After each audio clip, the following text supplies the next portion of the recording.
So you've heard me talk about patterns of dermoscopic patterns. There are a number of ways you can diagnose melanoma, and over the last 20 years, since dermoscopy became popular, a number of algorithms have been described to help clinicians use dermoscopy to diagnose melanoma. And they have been a bit complicated. So two-step method remains popular, but actually it's useless because the first step says decide if it's melanocytic or non-melanocytic. And then the second step says if it's melanocytic, is it benign or malignant? So the first step is the first problem, because if you're struggling with this lesion, and you're probably only going to be using the method if you are struggling, you'll be struggling to decide is it melanocytic or non-melanocytic. So it doesn't work. Pattern analysis is what I use, and it means looking at the patterns of the lesion, and there's benign patterns, and if you lose your pattern, it must be malignant.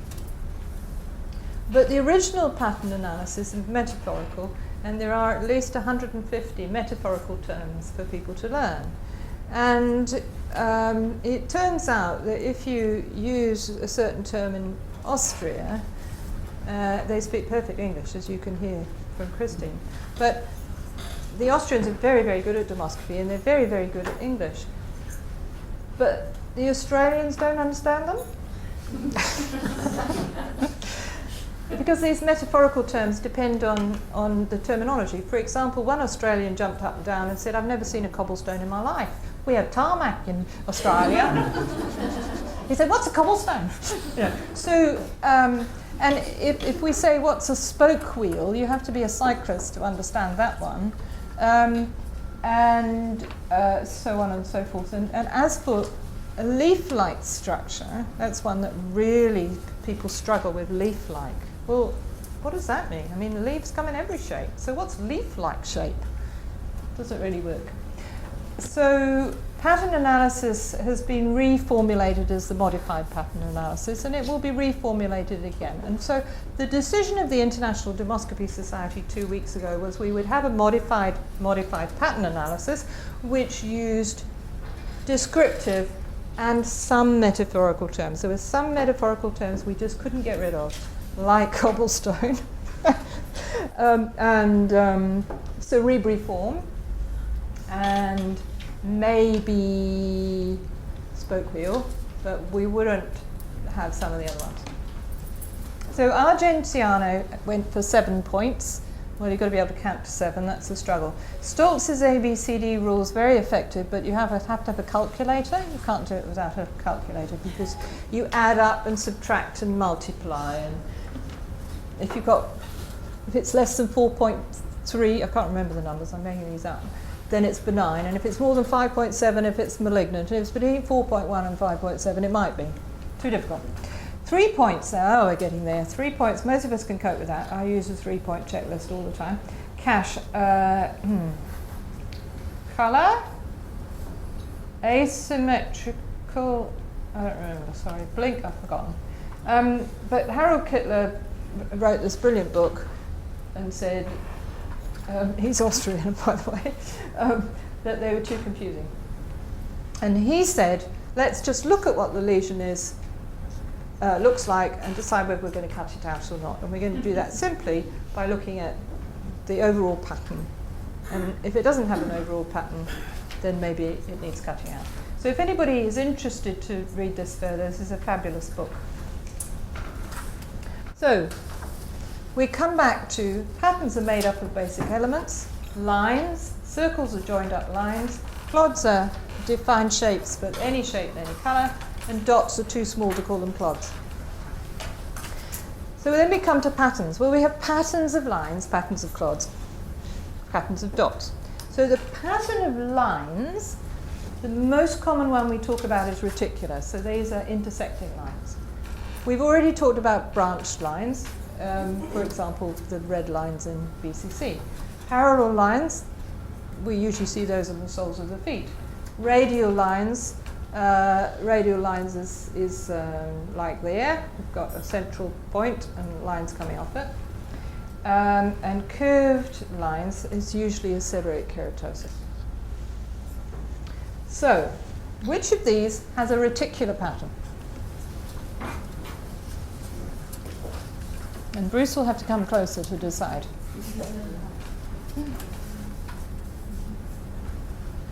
So the reticular pattern tells us that it has branched lines, and we're looking at this one. And this does not have branched lines, so it's not a reticular pattern. Stuart? There's Stuart. So we've got lines here if you're close enough to see them, and we haven't here. So what are we going to call the pattern on this one? You're allowed lines, clods, or dots, or circles.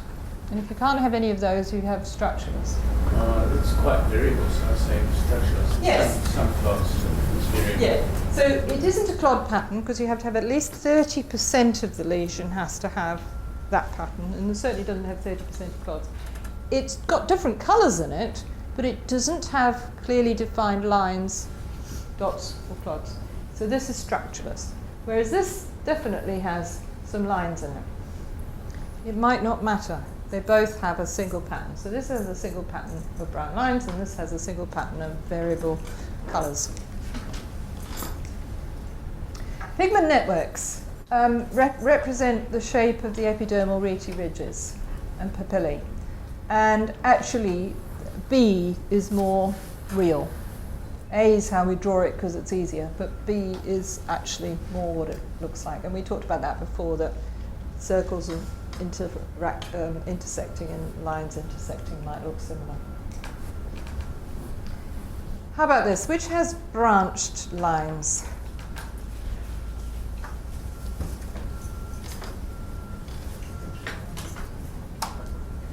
A little more difficult, but Jim? Yeah.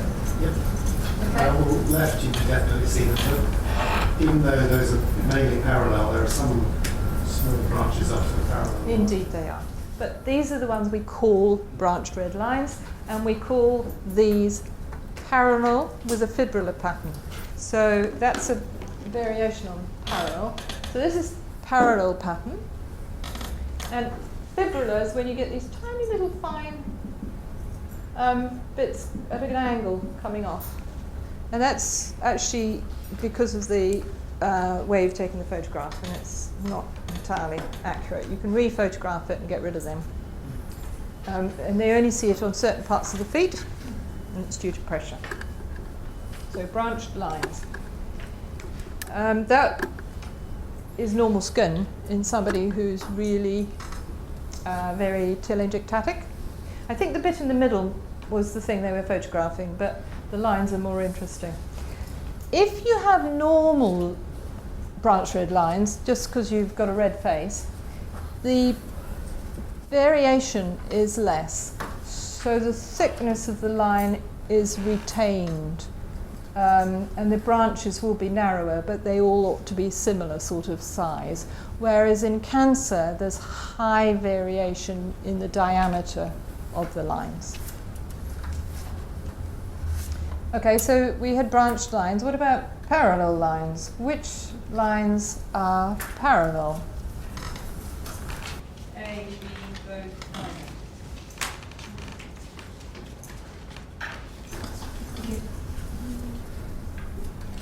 lines. Okay, most people say both, and they're right. Amy. Where's Amy? Anybody put Amy? Or Amy? Oh, yeah. Well, Apologies for the wrong pronunciation of your name. they both look like they're ridges and furrows, Yes, they do. and they look fairly parallel. I'll let B looks like the furrows got the pigmentation, and A the furrows aren't so pigmented. Yeah, that's right. Well, in fact, there's no pigmentation here. This is vascular. So, as Amy says, we've got pigment in the furrows. So, I don't know if you can make out the little dots on the ridges, little white dots. I showed them previously and they were dirty, so it was much easier to see. but it's the furrows that are pigmented, and that's a benign melanocytic nevus on the palm or the sole. This is also benign, but it's not melanocytic, it's vascular. We're seeing a double dot pattern, which is actually hugging those white dots. And that's a vascular nevus. Both parallel, though. Radial lines. Which of these has radial lines?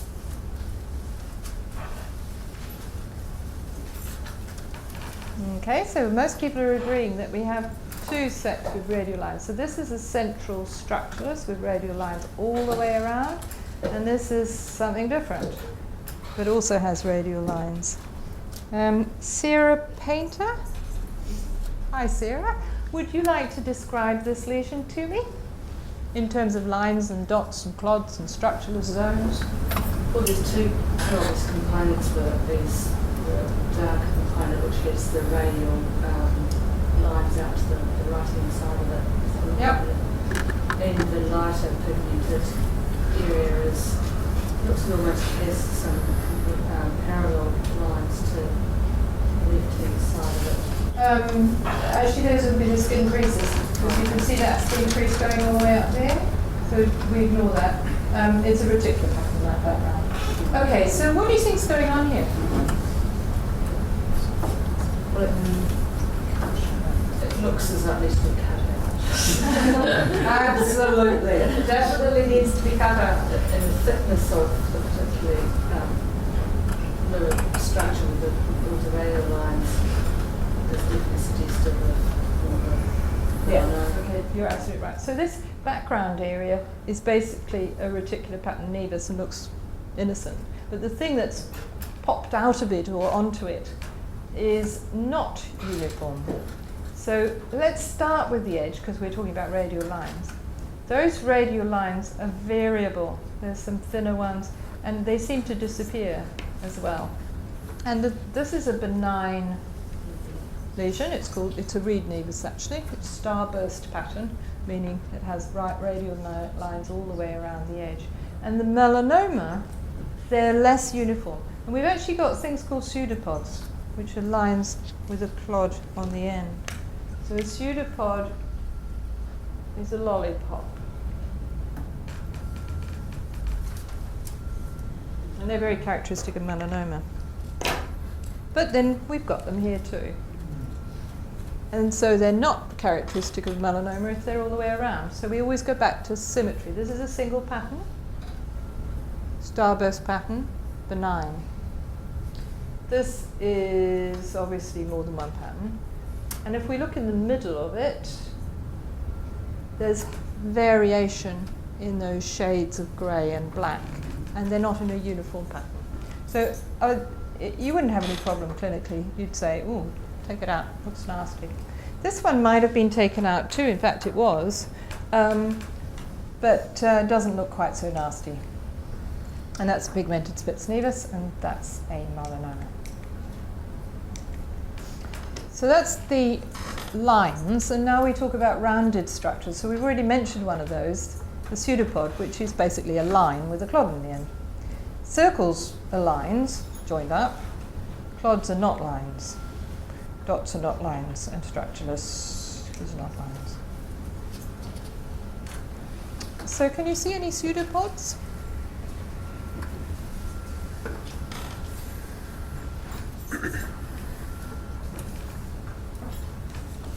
Takes a little bit of focusing here to see pseudopods.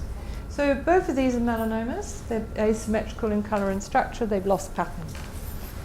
But this one has the odd clod on a line. There's another one. It's actually quite hard to find pictures of melanomas with pseudopods, because although they're very distinctive, they're not very common. This pattern of a melanoma without them is much more common.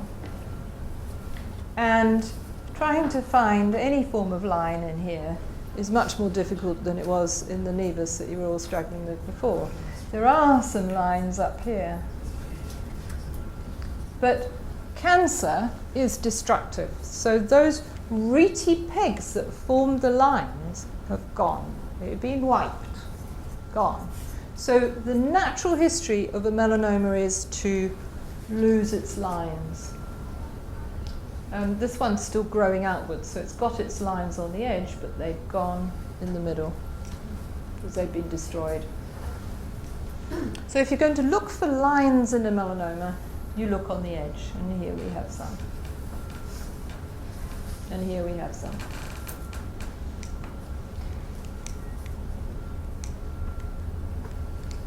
So circles are quite hard to find, but seborrheic keratoses sometimes have circles in them.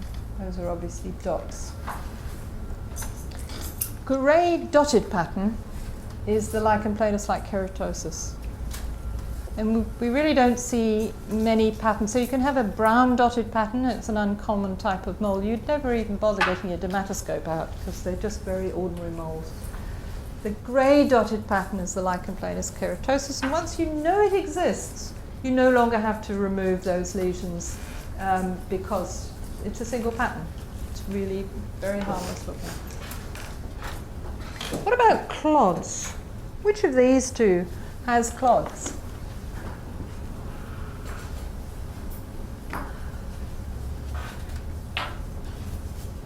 Okay, people struggled because they're not sure, is that a dot or a clod?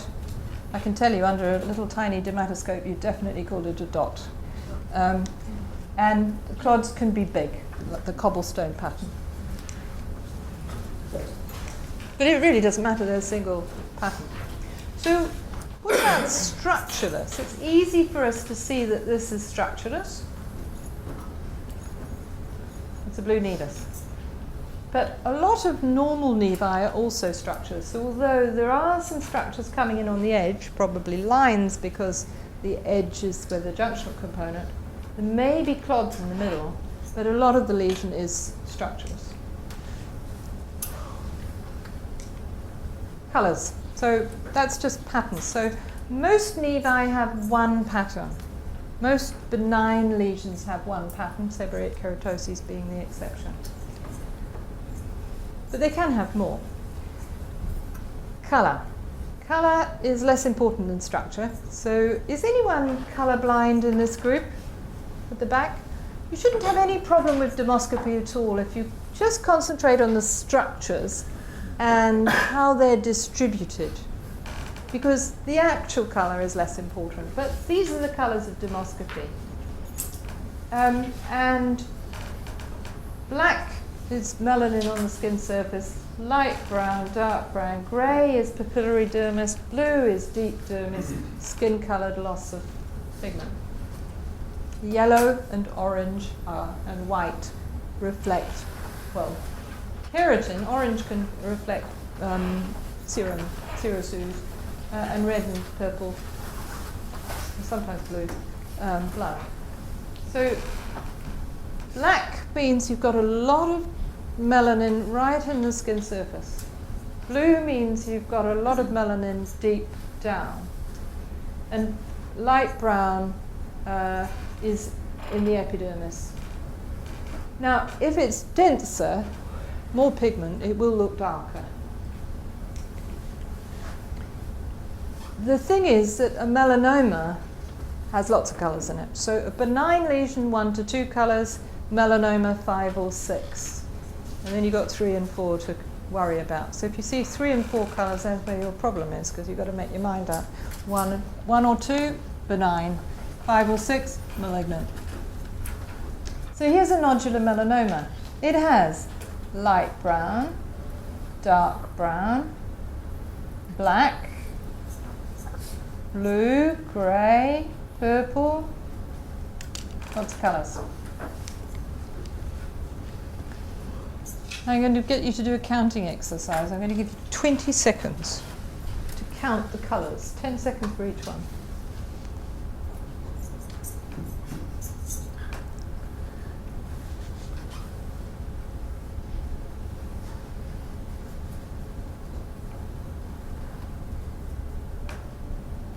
Okay, cards up.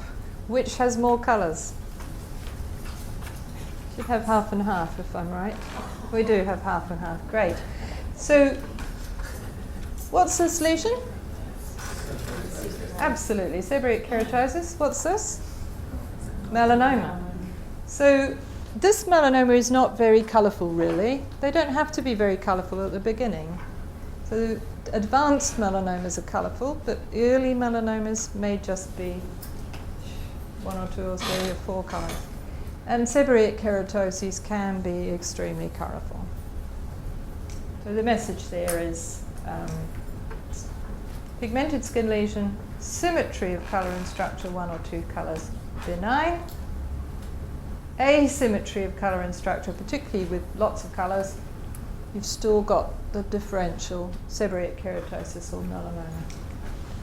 Most of the time it's easy. You know it's a SEBK, but it isn't always.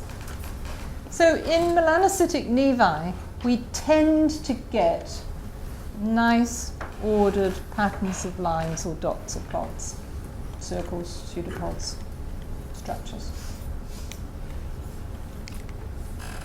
So just like the rest of the world, you know, nice ordered reticular pattern, cobblestone pattern, dotted pattern, or structureless zones. Which one's the melanoma? It's the sunset. Yes, isn't that a surprise? So next time you see the sunset, think melanoma. So you've got dirty dishwater and basal cell carcinoma and sunset and melanoma. So there you go, because you lose the patterns, so they're gone. This is concentric pattern. This is a very complex pattern, but pattern all the same, ordered. So a single pattern is easy. It's a symmetrical structure, and it's always harmless. So if you just see one pattern, it doesn't matter whether it's what pattern it is. I don't care if it's structureless or clod or lines. One pattern is harmless.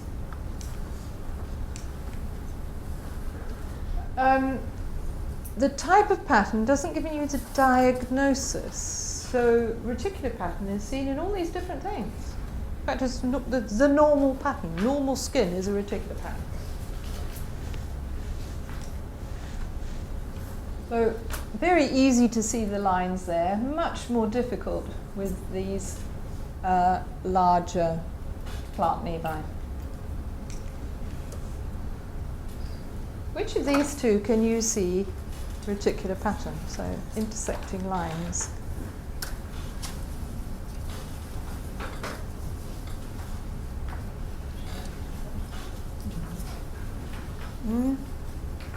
Okay, a lot of people are finding this one easy and not so sure about that one. Could you hold both up, please? And Caitlin. Where are you, Caitlin? Yeah. Do you recognise either of these lesions? The dermoscopy, I'm not giving you the clinical. Well, the one on the B looks more reticular and What do you think about the hairs? it's got hairs growing out. So what kind of entity do you think it might be? More of a congenital. Congenital melanocytic nevus.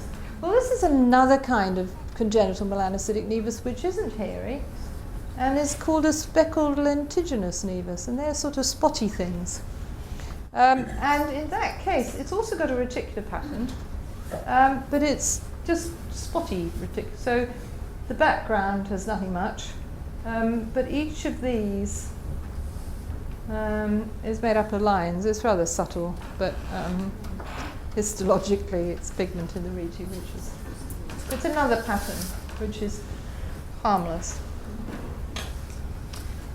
The dotted pattern means it's got dots. We saw grey dots earlier on, but you can have pink dots, of course, due to blood vessels, or brown dots in some nevi, but that's not a very common pattern.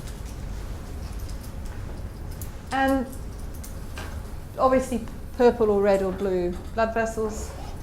Black means surface melanin. Grey means papillary melanin, and that's seen in a lentigo. Lichen planus like keratosis and a nevus.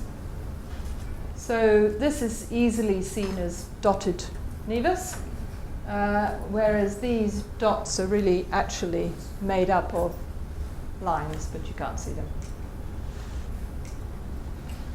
Clods Usually the clod pattern is in the dermal nevus, but sometimes we'll see a clod pattern in a seborrheic keratosis, and that's actually a seborrheic keratosis. It's just resembling a nevus.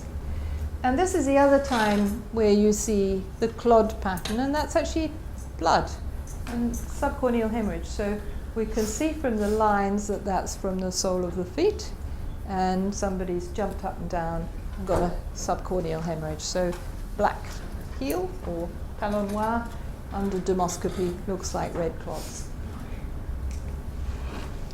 So with all these patterns, we're always looking at the symmetry. And this is the same all over, single pattern. Now this is not quite the same all over, so we have to look a bit harder, but actually it's a seborrheic keratosis, and seborrheic keratoses do often look a bit tricky. A little clue is that these clods are in lines. Clod pattern. So we've got clod pattern here, a larger dermal nevus, and here we're not sure. Can we see clods? Can we see lines? Can we see structureless? We know this one's clod pattern. We're not so sure on this one. But it doesn't matter because a single pattern, one pattern is benign. One pattern is benign even when it's red or purple. Clod pattern. Nevus. Circle pattern isn't very common, and usually it's focal, not the whole thing. So white circles are very typical of actinic keratosis. So a focal area of white circles, and when they're starting to turn into an SCC, they become more irregular and more prominent. So this white circle pattern here is telling us that that actinic keratosis is turning into an SCC. So the more white circles are the more prominent the white circles. So usually clinically it's not a problem. You feel the lesion, it's rough, a little bit red, and you know it's an actinic keratosis. But sometimes it's worth getting your dermatoscope out, and if you see that very prominent white circle pattern, think about whether that particular lesion is transforming to SCC, because that's what they look like when they do. Many pigmented lesions you can't make out whether there are dots or clods or lines or patterns, and we can call them pattern. And there are different terminologies being used over the years, and homogeneous was the original one used to mean structureless. But of course we've already seen that many of these structureless things have got many colours in, so I can't see how they can be called homogeneous.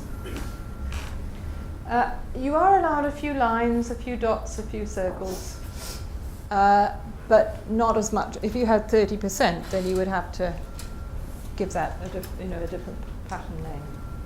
So your structureless could be due to blood, so structureless in an angioma, could be due to deep set melanin in a blue nevus.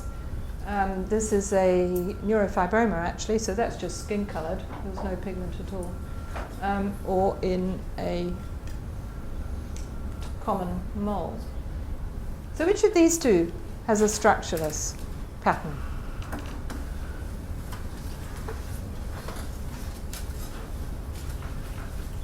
Okay, we've got people recognizing that this is structureless. There's a few lines, they don't matter. And this is full of structure.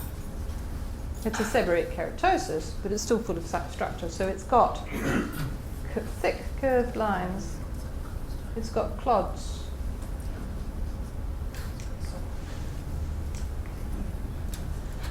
Here we've got blood being structureless.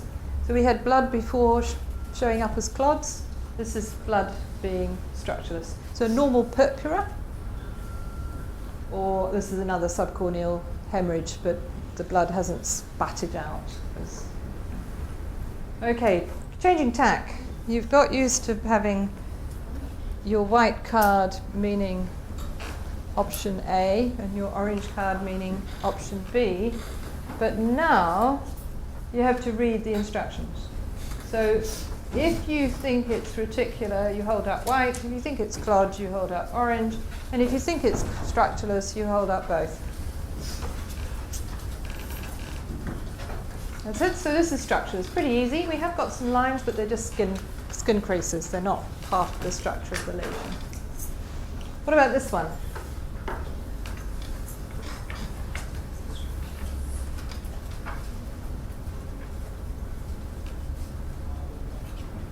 Yep, most of you are recognizing that this is made up of very fine lines. They're difficult to see at times, but that's true of lines. So it's reticular. It's benign nevus. What about this one?